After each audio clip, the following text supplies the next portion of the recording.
Welcome back to the history of Call of Duty. My name is Jared Weathers. This is going to be interesting. So, the last few entries in this series have been one video for multiple games. This entry is going to be two parts because just of how many games there are. Eventually, probably a part 3 also. The World at War / Black Ops timeline is, it spans so many games. So, this is part 1 of the Black Ops arc. Here we go.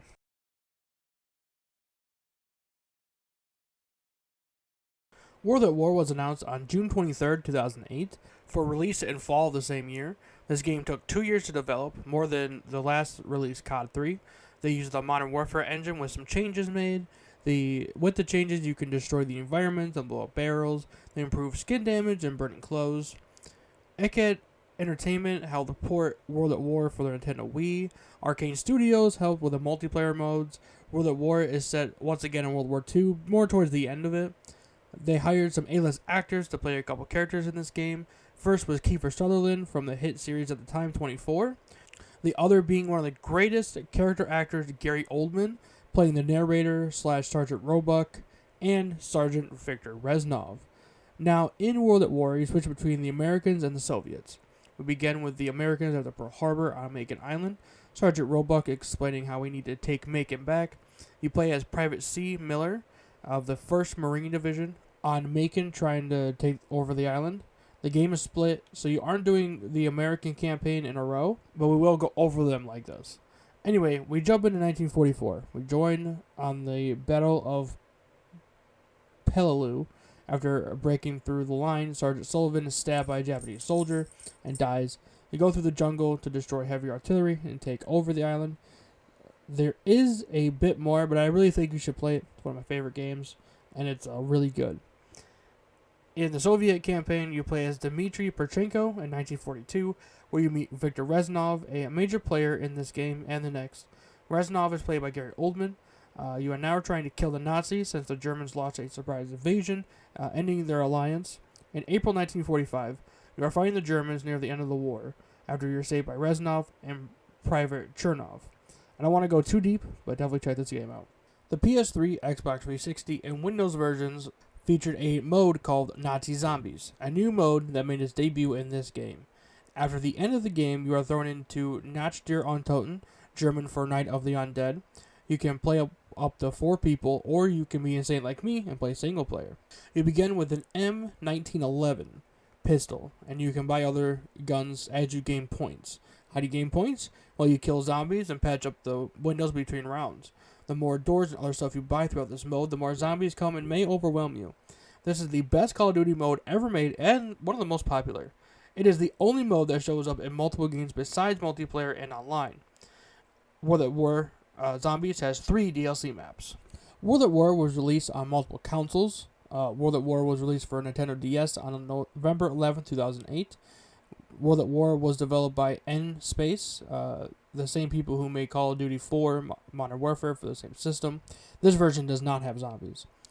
I did not have the PS2 version, as mine was for Xbox, so the PS2 version is called Call of Duty World at War Final Fronts. This version was developed by Rebellion Developments and differs from the other versions. It features 13 missions, some pulled from the main version and some new ones as well. Since the PS2 needed broadband and around me was not universal, there was no multiplayer or Nazi zombies. The Apple version for the iPod, iPhone, and iPad was solely based on Nazi zombies and World at War on Windows Mobile as well. General consensus for World at War is a solid B, a good entry but not the best, since this was released a year before Modern Warfare 2. I'm a bit biased. World at War is one of my favorite games. I have a great memory of it, and me and my 2 friends in a tent I had outside, we stayed up all night playing Nazi zombies. World at War is probably my second favorite game, with Modern Warfare 2 in 2009 being my favorite.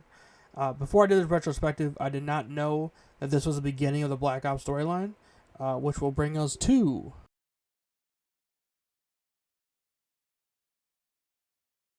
in May 2009, it was rumored that Activision was releasing Vietnam War era songs, making people believe the next game is going to be set sometime during the Vietnam War.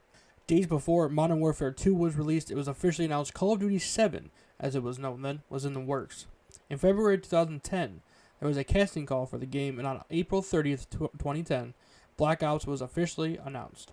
Black Ops was built on an enhanced version of the World at War engine. Treyarch did something impressive.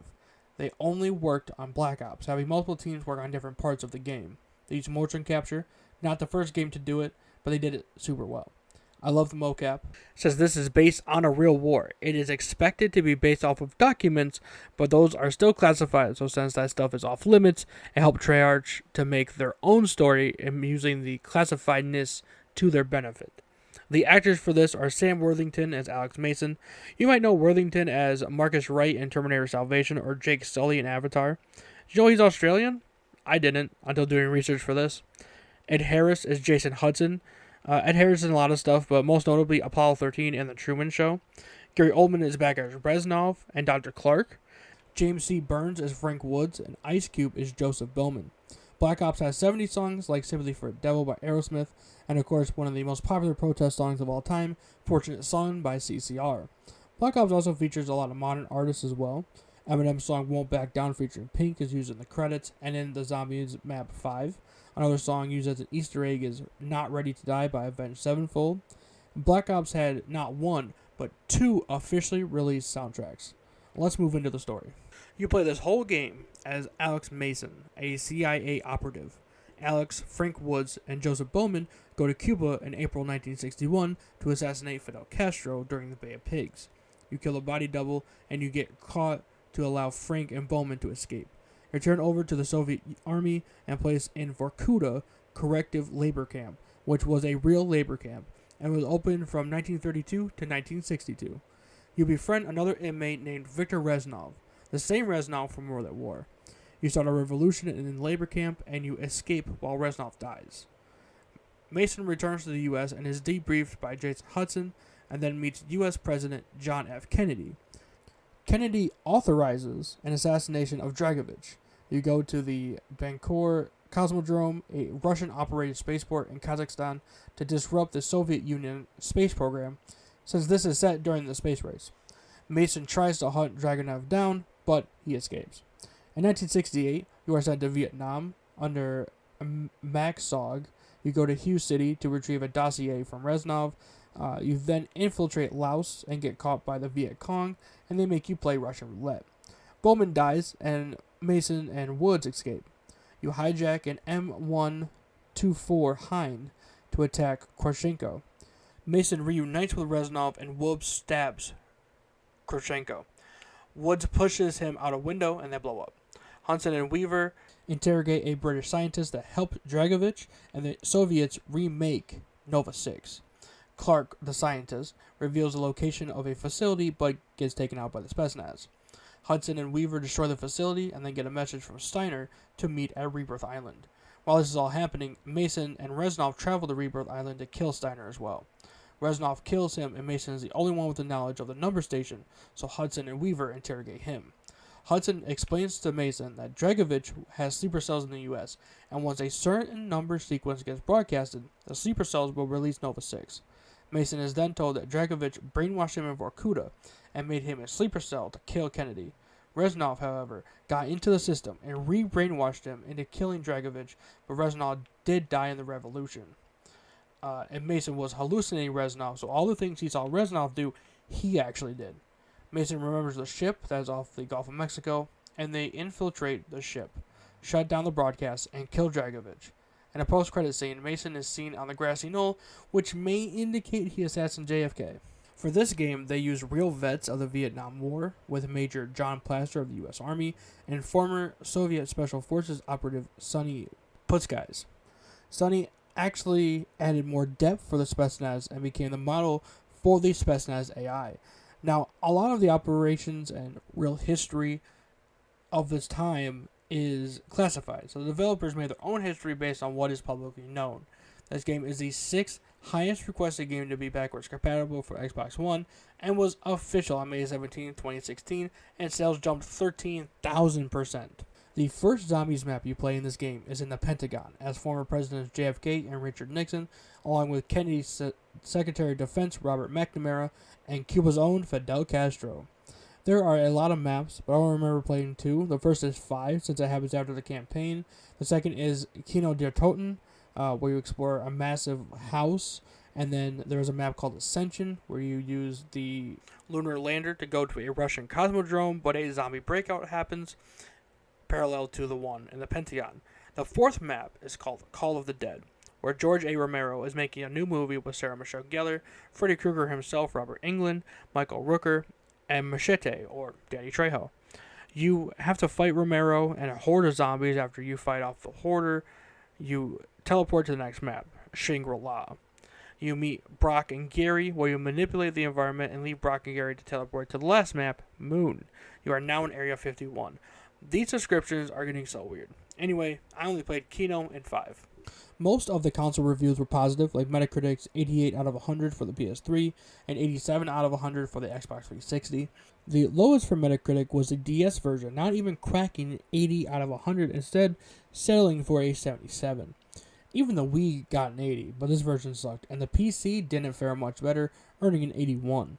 Within one day, the US sold 4.2 million copies, the UK sold 1.4 million, and had the biggest opening for anything until the absolute juggernaut from Take-Two, Grand Theft Auto 5, blew this game out of the water in 2014. By November 2013, Black Ops sold 26.2 million copies. While this game did have controversy, it wasn't as big as Modern Warfare 2. In the game, you're tasked with killing Fidel Castro. However, you don't get to kill him. Obviously, you kill a body double. And Cuba was not really a fan of that.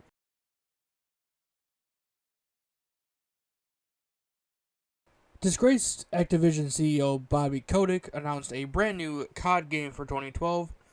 The new game was officially announced on Activision's fourth quarter earnings call. Oliver North, who was involved with the Iran-Contra, consulted on the 1980s portion of the game, while Peter W. Singer, a defense contractor, consulted for the 2025 storyline. Yes, this game features a choose-your-own-adventure element where every decision you make makes a butterfly effect. Let's talk about the story.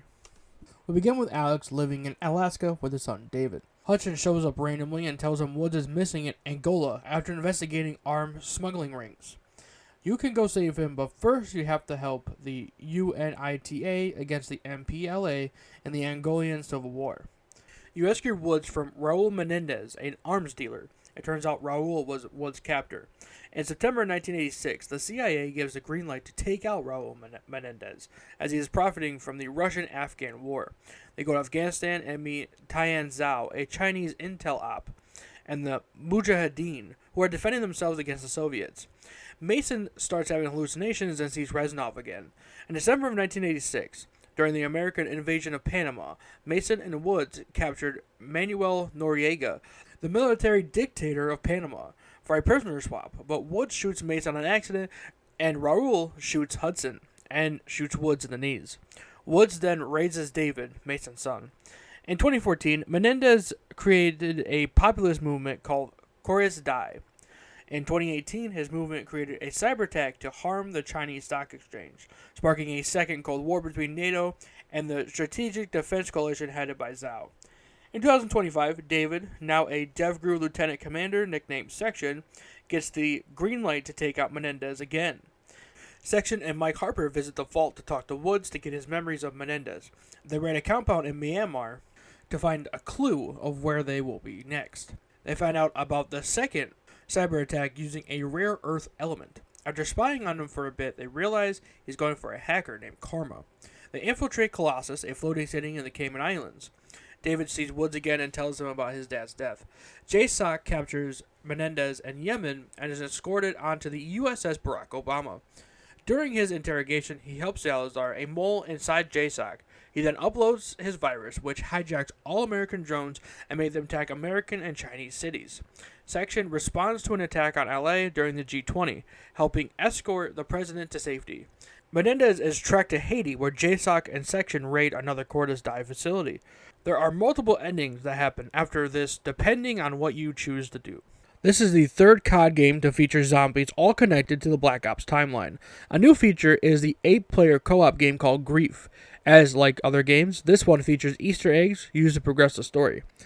Turn is a new mode with several DLC maps. The first map was called Nuketown Zombies, which was released on November 13th, 2012. The second map, Transit, also released on November 13th. A third map called Diarize, where you are in Shanghai, was released on January 29th, 2013. A map called Mob of the Dead was released on April 16th, 2013. A map called Buried was released on July 2nd, 2013. And the last map was released on August 27th, 2013, called Origins. Most multiplayer modes in COD games are roughly the same. The biggest change that came to Black Ops 2 was the Create a Class, which existed in other games at the time. The Pick-10 system allows more slots in class for additional weapons and accessories. Killstreaks return, and BO2 has a progression system to unlock weapon attachments. This game also adds a competitive mode known as League Play. This next section is just some random stuff I found I wanted to put together in this part. Square Enix released BO2 for Japan on November 22nd, 2012, which was subbed. There was a Japanese dub version that was released on December 20th. The soundtrack was composed by Jack Wall, and the main theme was composed by Nine Inch Nails frontman Trent Reznor. The soundtrack was released on November 12th, 2012. To promote the DLC packs, Activision released a series of live-action shorts starring Peter Stormare of Fargo fame. Stormare stars as the Replacer, an undercover agent sent to take the place of clients in their daily lives so they can stay home and play Black Ops 2 all day. For the second DLC, Uprising, JB Smoove would join Stormare for the Replacers, where they had a haphazard relationship. This game had 4 major DLC packs. The Wii U Nuketown 2025 map was released on August 7, 2014. This was the only DLC released for the Wii U. Black Ops 2 received positive reviews for PS3, Xbox 360, and Wii U, but not PC. The PC version got a mixed review. Marty Silva of 1UP gave the game a B+, and praised its freedom of choice. Dan Reichert of Game Informer was critical of the AI of Strikeforce and was unimpressed by the Pick-10 system. During the 16th annual DICE Awards, Black Ops 2 was nominated for Outstanding Achievement in Connectivity, Online Gameplay, and Visual Engineering. Activision reported Black Ops 2 grossed over $500 million in its first 24 hours. This was the biggest entertainment launch of all time, until a little game called GTA 5 was released in September 2013. By November 24, 2012, it sold more than 7.5 million copies in the US. Black Ops 2 grossed $1 billion in its first 15 days of being released. Manuel Noriega sued Activision for lost profits for his likeness being used in the game. He also claimed that his inclusion helped the game sell more. On October 28, 2014, the LA court dismissed the lawsuit, ruling his likeness was being used under protected speech under the First Amendment. Activision was also sued in France by family members of Jonas Savimbi, as they thought his portrayal was inaccurate. The French court dismissed this in 2016. I didn't write outro for this, so I'll just wing it, I guess. Thank you everybody for watching. If you liked this video, please hit the like button, share this video, subscribe, all that good stuff, you know all the stuff. I do like doing these. Black Ops. Well, Black Ops is my favorite, probably, timeline in the franchise, but Call of Duty is my favorite, one of my favorite franchises, has been for a long time, and I am so happy. So thank you everybody for watching. Like I said, I hope you guys are also liking the new schedule that I made. I'm doing more videos now and more in a not so disconnected way, so hopefully that helps both of us. But like I said, thank you everybody for watching. Definitely hit the subscribe button if you want to see more, because we got more stuff coming out. I'll see you next time. Actually, I'll see you Thursday.